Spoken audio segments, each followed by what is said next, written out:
Students, இன்றைக்கி நம்மளோட கிளாஸில் 9th மேக்ஸில் இருக்கக்கூடிய முக்கோணவியல்ங்கிற சாப்டரில் பயிற்சி 6.4ல் 5வது சம் தான் பார்க்க போகிறோம். சம் என்ன கொடுத்துருக்காங்கன்னு பாருங்கள்.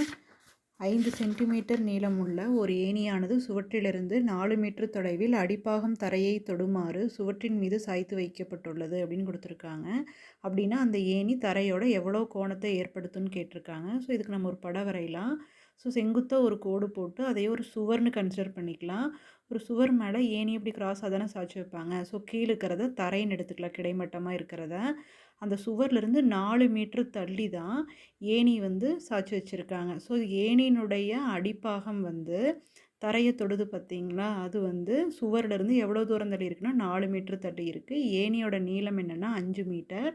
அந்த இந்த ஏணி இந்த தரைக்கூட ஒரு கோணத்தை ஏற்படுத்துது இல்லையா. நம்ம இப்படி கிராஸாக தானே வைக்கிறோம். அப்படி கிராஸாக வைக்கும்போது தரையோட அது ஒரு கோணத்தை ஏற்படுத்துது பார்த்திங்களா. அந்த கோணம் என்ன அப்படிங்கிறத நம்ம இங்கே கண்டுபிடிக்கணும். அதுதான் கொஷினில் கேட்டிருக்காங்க. ஸோ இதுக்கு ஒரு நம்ம பேர் கொடுத்துக்கலாம். ஏபிசின்னு இந்த செங்கோண முக்கோணத்துக்கு பேர் கொடுத்துட்டோம் அப்படின்னா இதில் ஏசிங்கிறது நம்மளுக்கு எதை குறிக்குதுன்னா ஏணியை குறிக்குது. அதே மாதிரி ஏபிங்கிறது எதை குறிக்குதுன்னா சுவரை குறிக்குது. கீழ் இருக்கக்கூடிய பிசி எதை குறிக்குது அப்படின்னா தரையை குறிக்குது. சரிங்களா, இதையெல்லாம் இங்கே எழுதிக்கலாம். இப்போ இதில் பார்த்தீங்கன்னா இந்த செங்கோண முக்கோணத்தில் தீட்டாவை தான் நம்ம கண்டுபிடிக்கணும். அந்த தீட்டாவை பொறுத்து என்னென்ன இருக்குதுன்னு பார்த்தீங்கன்னா அடுத்துள்ள பக்கமும் கர்ணம் தான் இருக்குது. ஸோ நம்ம இதை காஸ் தீட்டா எடுத்துக்கலாம். காஸ் தீட்டா வச்சு தான் நம்ம கண்டுபிடிக்க போகிறோம். இப்போ காஸ் தீட்டாக்கு என்ன ஃபார்முலா? அடுத்துள்ள பக்கம் பை கர்ணம்னா பிசி பை ஏசி.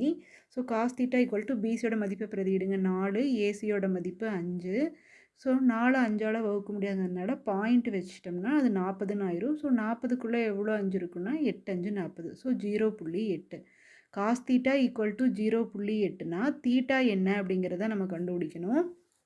ஸோ நம்ம இப்போ என்ன பண்ணுறோம் அப்படின்னா நம்ம முக்கோணவியல் அட்டவணையில் இந்த 0.8ங்கிற மதிப்பு காசோட எந்த டிகிரிக்கு நேர் இருக்குது அப்படிங்கிறத நம்ம இந்த முக்கோணவியல் அட்டவணை மதிப்புகள் இருக்கு இல்லையா, இதை வச்சு நம்ம கண்டுபிடிக்க போகிறோம். ஸோ காசுனுடைய மதிப்பில் இந்த 0.8 எங்கே இருக்குதுன்னு பார்க்கணும். ஒருவேளை 0.8 இல்லைன்னா 0.8 விட கொஞ்சம் அதிகமான மதிப்பு எந்த டிகிரிக்கு நேர் எந்த மினிட்ஸுக்கு நேர் இருக்குதுன்னு பார்த்துட்டு அந்த எக்ஸ்ட்ராவாக இருக்கிறத பொது வித்தியாசத்தில் பார்த்துக்கலாம். ஸோ இங்கே 0.8 இருக்கா இல்லை அதை விட கொஞ்சம் பெரிய நம்பர் இருக்கான்னு பாருங்கள். காஸ் பேஜில் 0.8 இருக்கான்னு பார்த்தோம் அப்படின்னா 8 எக்ஸாக்டாக இல்லை, 0.8007 வேணால் இருக்குது. ஸோ அது எதுக்கு நேர் இருக்குதுன்னு பாருங்களேன். 0.8007 இருக்குங்களா, உங்களுக்கு தெரியுதுங்களா? அதை பாருங்கள்.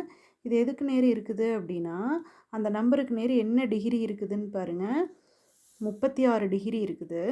சரிங்களா, அந்த நம்பருக்கு நேர் இங்கே டிகிரி பாருங்களேன் 36 டிகிரி இருக்குது. அதே 0.800 நேர் என்ன மினிட்ஸ் இருக்குன்னா 48 மினிட்ஸ் இருக்குது. ஸோ 0.8 நம்மளுக்கு இல்லை, அதை விட ஜஸ்ட்டு பெரிய நம்பர் என்னென்னா 0.8007. அது எந்த டிகிரிக்கு நேர் இருக்குது? 36 டிகிரி 48 மினிட்ஸுக்கு நேர் இருக்குது. இப்போ எக்ஸ்ட்ராவாக இருக்கக்கூடிய 7 அந்த மீன் டிஃப்ரென்ஸ் இருக்குது இல்லையா, அந்த 7ங்கிறது எந்த மினிட்ஸுக்கு நேர் இருக்குதுங்கிறத பார்க்கணும். ஸோ இந்த மதிப்பு எதுக்கு நேர் இருந்தது? 36 டிகிரி 48 மினிட்ஸ். அந்த 7ங்கிற மீன் டிஃப்ரென்ஸ் 4 மினிட்ஸுக்கு நேர் இருக்குது. ஸோ லெஃப்ட் சைடு கழிக்கணும், ரைட் சைடு கூட்டினீங்கன்னா 36 டிகிரி 52 மினிட்ஸுங்கிறது தான் ஆன்சர். ஸோ இப்போ 0.8000ங்கிறது எந்த டிகிரிக்கு நேர் இருக்குதுன்னா 36 டிகிரி 52 மினிட்ஸுக்கு நேர் தான் இருக்குது.